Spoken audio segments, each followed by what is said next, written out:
साथियों, आज का विषय है केंद्र सरकार द्वारा ओबीसी की जाति आधारित गिनती न करना और जबरदस्ती हिंदू पहचान देकर उनको संवैधानिक अधिकारों से वंचित करना, यह ब्राह्मणी षड्यंत्र है। एक विश्लेषण। दूसरा विषय है ओबीसी अगर हिंदू है तो ब्राह्मण ओबीसी की जाति आधारित गिनती के विरोध में क्यों है, एक गंभीर मंथन।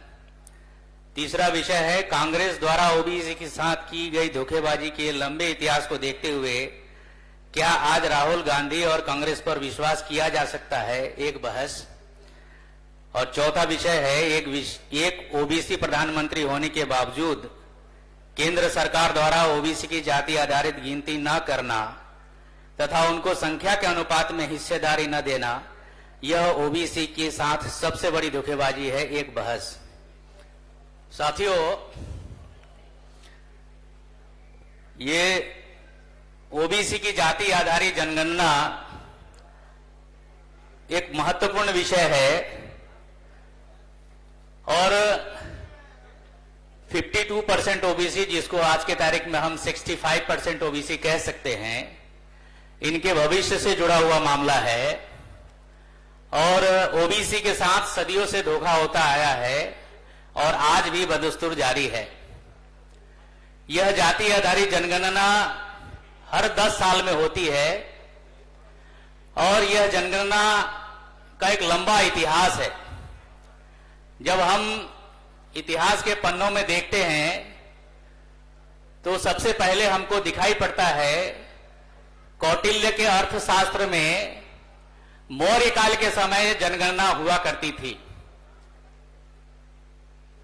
321 ईस्वी से ईसा पूर्व से 296 ईसा पूर्व के बीच में जनगणना का एविडेंस कौटिल्य के अर्थशास्त्र में है। दुनिया में रोम की सभ्यता थी, रोम की सभ्यता में भी जनगणना का इतिहास पाया जाता है। मध्यकालीन भारत में अकबर की लिखी हुई आईने अकबरी में भी मुगल काल के इतिहास में जनगणना का इतिहास देखने को मिला। आधुनिक भारत में 1800 ईस्वी में वैज्ञानिक तरीके से सबसे पहले जनगणना इंग्लैंड में हुई और इंग्लैंड का राज भारतवर्ष में था, तो अंग्रेजों ने इसकी पहल 1872 में कुछ इलाकों में किया, कुछ राज्यों में किया, इसलिए इसकी पहल कह सकते हैं 1872 में। लेकिन 1881 में इसकी विधिवत शुरुआत अंग्रेजों ने की। इसकी प्रक्रिया 1978 से शुरू की और पहली बार 1881 में अंग्रेजों ने जनगणना भारतवर्ष में की और यह जनगणना पूरे भारतवर्ष के नागरिकों की गिनती के साथ साथ जातिवार गणना उन्होंने किया।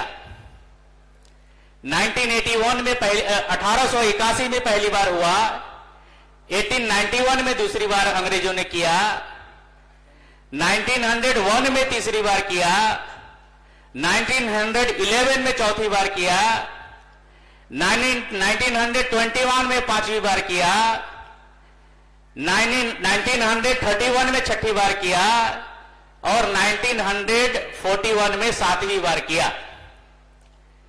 इसमें जाति आधारित जनगणना होती रही, लेकिन जो 1941 का जो जनगणना है वो द्वितीय विश्व युद्ध होने के कारण जो डाटा आए वो डाटा पूर्णतः नहीं आए और जो डाटा आए भी तो उनका टेबुलेशन सही तरीके से नहीं हुआ। इसलिए हम 2023 में भी यदि जनगणना और जाति आधारित जनगणना का कोई एविडेंस हम लेना होता भी है तो 1931 की जनगणना को सामने रखकर हमको आगे काम करना पड़ता है। अंग्रेजों ने 1881 से लेकर 1941 तक जनगणना की, अंग्रेज 1947 के बाद चले गए, इस देश का हुक्मरान ब्राह्मणों को बनाकर गए, जवाहरलाल नेहरू प्रधानमंत्री बने और 1948 में सेंसस एक्ट 1948 बना। अब भारतवर्ष का जो तख्त था वो ब्राह्मणों के हाथ में था, कांग्रेस के हाथ में था, तो कांग्रेस ने यहां से धोखेबाजी शुरू कर दी। उन्होंने देखा 1951 में उनके राज में पहला जनगणना होने वाला है, पावर उनके पास है, तो उन्होंने सबसे पहला काम किया कि जो जनगणना होगी, लेकिन इस जनगणना में जाति आधारित जनगणना पर उन्होंने रोक लगा दी और उन्होंने इसका कारण बताया कि जाति आधारित जनगणना होने से जातिवाद बढ़ेगी। बड़े आश्चर्य की बात है कि भारतवर्ष में ब्राह्मणों ने जातिवाद का निर्माण किया, जातिवाद का संवर्धन किया, जातिवाद के आधार पर पूरे भारतवर्ष के मूल निवासियों का शोषण किया। वही ब्राह्मण कह रहा है कि जाति आधारित जनगणना करने से जातिवाद बढ़ेगी। साथियों, इस देश में धर्म के आधार पर जनगणना होती है, भाषा के आधार पर जनगणना होती है, लेकिन इस देश में धर्म और भाषा के आधार पर किसी तरह की कोई समस्या निर्माण नहीं हुई। लेकिन ब्राह्मणों ने जानबूझकर, क्योंकि पावर उनके पास था, जाति आधारित जनगणना को उन्होंने रोक लगा दी। 1951 में नेहरू प्रधानमंत्री थे, उन्होंने रोक लगाई, वो कश्मीर के ब्राह्मण थे। 1961 में भी नेहरू ने रोक लगाई। 1971 में नेहरू जी की सुपुत्री इंदिरा गांधी प्रधानमंत्री थी, उन्होंने भी जाति आधारित जनगणना पर रोक लगा के रखा। 1981 में भी इंदिरा गांधी प्रधानमंत्री थी, 1981 में भी जाति आधारित जनगणना पर रोक लग गई। इसके पहले 91 के बाद ओबीसी की ओबीसी की लिस्ट बनाने के लिए काका कालेलकर कमीशन बनाने की बात थी। कांग्रेस ने वहां भी धोखाबाजी की, काका कालेलकर कमीशन बनाया, लेकिन काका कालेलकर कमीशन के रिपोर्ट को ठंडे बस्ते में डाल दिया। जनता पार्टी की सरकार 1977 में आई और जब सरकार बनी तो 78 में ओबीसी के लिए मंडल आयोग का गठन किया। अब मंडल आयोग के सामने समस्या हुई कि किन किन जातियों का हम जनगणना करें, उनके पास कोई डाटा नहीं था। लेकिन अंग्रेजों ने जो 1931 में जो जनगणना किया था, उसी डाटा को आधार बनाकर और समाज में जाकर कठिन परिश्रम के आधार पर उन्होंने 3743 जातियों का लिस्ट किया और 1980 में मंडल कमीशन की रिपोर्ट पब्लिश हुई।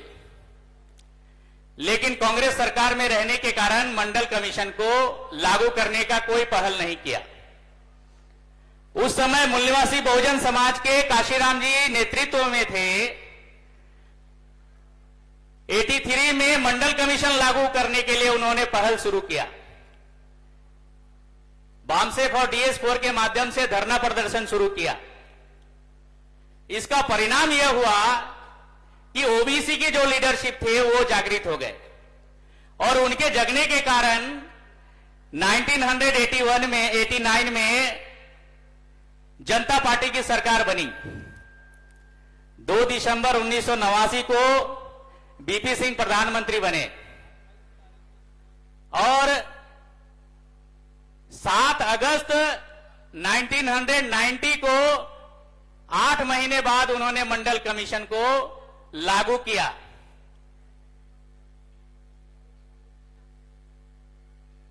लेकिन जो कांग्रेस थे, जो ब्राह्मण लोग थे, वहां भी वो चुप नहीं बैठे। मंडल कमीशन लागू नहीं होना चाहिए, इसके लिए वो सुप्रीम कोर्ट में गए और सुप्रीम कोर्ट में जाने के बाद वहां भी ओबीसी के साथ धोखेबाजी हुई। लेकिन हमारे ओबीसी के एक जस्टिस थे पीबी सावंत साहब, जो अभी नहीं है हमारे बीच, उनके तर्क के कारण, उनके दलील के कारण, उनके अथक प्रयास के कारण 16 नवंबर 1992 को मंडल कमीशन लागू हुआ और 93 लोगों, ओबीसी के लोगों को रिजर्वेशन मिलना शुरू हुआ। लेकिन मंडल कमीशन लागू नहीं होना चाहिए, कमंडल का आंदोलन शुरू हो गया। यह भयानक षड्यंत्र कांग्रेस और बीजेपी ने मिलकर किया। तब उसके बाद बीपी सिंह की सरकार आई और बीपी सिंह की सरकार 98 में 2001 की जनगणना के लिए उन्होंने कहा कि ओबीसी की जाति आधारित जनगणना और जाति आधारित जनगणना की जाएगी। लेकिन वो 99 में देवेगौड़ा की सरकार चली गई और अटल बिहारी वाजपेयी की बीजेपी सरकार केंद्र में आई। उन्होंने शुरुआत में ही 3 निर्णय किए। उस 3 निर्णय में उनके सरकार के द्वारा जो निर्णय हुए, उसमें तीसरा जो निर्णय था, देवेगौड़ा के सरकार का निर्णय को पलट दिया और उन्होंने कहा कि जाति आधारित जनगणना 2001 के जनगणना में नहीं होगी। उसके बाद 2011 के समय जब जनगणना का समय आया तो बामसेब के राष्ट्रीय अध्यक्ष, भारत मुक्ति मोर्चा के राष्ट्रीय अध्यक्ष, उन्होंने प्लान बनाया इसके लिए और जयपुर के राष्ट्रीय अधिवेशन में सबसे पहले उन्होंने प्लान बनाया। इस विषय को उन्होंने राष्ट्रीय अधिवेशन में डाला और पूरे देश भर के जो सामाजिक लीडर थे ओबीसी के, उनको बुलाया, उस पर चर्चा हुई और निर्णय रेजुलेशन पास हुआ। क्या रेजुलेशन पास हुआ कि सामाजिक रूप से पहले हमें जाति आधारित जनगणना को, ओबीसी की जाति आधारित जनगणना को समाज में लेकर जाना पड़ेगा और जब समाज में बड़े पैमाने पर जागृति आएगी तो ओबीसी के जो पॉलिटिकल लीडर हैं, वो पॉलिटिकल लीडर संसद में आवाज उठाएंगे और यह निर्णय हुआ और पूरे देश भर में 15,000 कार्यक्रम इस विषय पर रखे गए। इसका परिणाम हुआ कि कांग्रेस की सरकार 2011 में थी, सर्वदलीय सम्मति से सेंसस होनी चाहिए, जाति आधारित जनगणना, यह निर्णय हुआ और प्रधानमंत्री ने भी आश्वासन दिया यह निर्णय कि जाति आधारित जनगणना करेंगे। लेकिन वहां भी कांग्रेस ने अंदरूनी रूप से विश्वासघात किया। उन्होंने क्या कहा कि जो मूल 2011 की जाति आधारित जनगणना नहीं हो रही है उसमें नहीं होगी, बल्कि अलग से जनगणना करेंगे। इसके लिए 4,000 करोड़ का बजट भी रखा और मूल जनगणना में नहीं होने के कारण उसकी वैधता भी सही तरीके से नहीं रही। इसका परिणाम यह हुआ कि जो जाति आधारित जनगणना सोशली इकोनॉमिकली कास्ट सेंसस के नाम से जो जनगणना किया गया, उस जनगणना में बहुत सारे खामियां बताकर उस जनगणना को भी रद्द करने का काम किया। यह कांग्रेस के साथ धोखेबाजी उस समय भी हुई और वर्तमान में जो कांग्रेस के लीडर कह रहे हैं कि हमारी सरकार आएगी तब हम जनगणना करेंगे। अरे जब आपकी सरकार पहले थी तो उस समय नहीं किया, अब क्या करोगे? तो ये केवल वोट लेने का मामला है, जनगणना करने का मामला नहीं है। बीजेपी की सरकार भी जब वो 1999 में आई, उस समय भी उन्होंने जनगणना पर रोक लगाने का काम किया। कांग्रेस और बीजेपी दोनों की पॉलिसी एक है और दोनों की पॉलिसी एक होने के कारण कि ये जनगणना के विरोध में है, ओबीसी की जनगणना के विरोध में है, ये कभी भी हमारे साथ हमारी जनगणना करने वाले नहीं है। इसलिए पूरे भारतवर्ष में हम लोग को इसके लिए आंदोलन करना होगा। आंदोलन करके ही हमें अपनी जनगणना पावर में आकर ताकत के साथ हमें अपने करवानी होगी। इसी आशा और विश्वास के साथ हम लोग आंदोलन करेंगे। आपने मेरी बात ध्यान से सुनी, धन्यवाद। धन्यवाद सर। ये थे